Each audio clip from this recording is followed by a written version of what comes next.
Я действительно уверен, что ты тот самый, кто уловил месседж.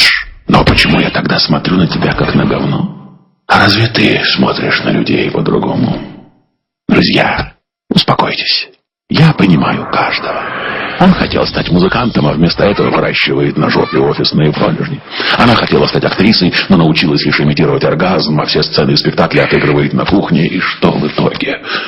Треть жизни на сон, треть на жрать, срать, ржать, и треть на ненависть к любимой работе. Ты мог заниматься чем-то настоящим, понимаешь? Но что стало с твоей мечтой?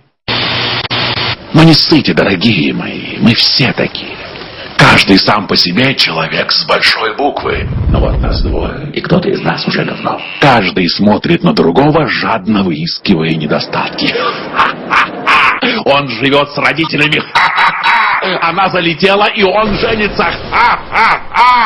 У него, вы только подумайте, старая копейка, а у нее нет сисек и усики под носом.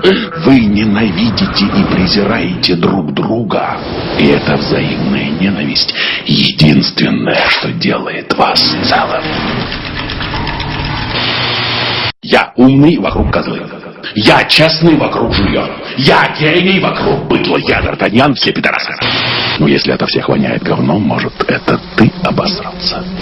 И вы еще удивляетесь, почему вас имеют в гражданское дупло. Вот эти шизовласть, зомбовидение, жополизм. А как еще себя вести со стадом, где все друг друга считают кретинами? До какого коления вас нужно довести, чтобы в других вы увидели, наконец, себя, а вместо «я» и «они» сказали, наконец, «мы»?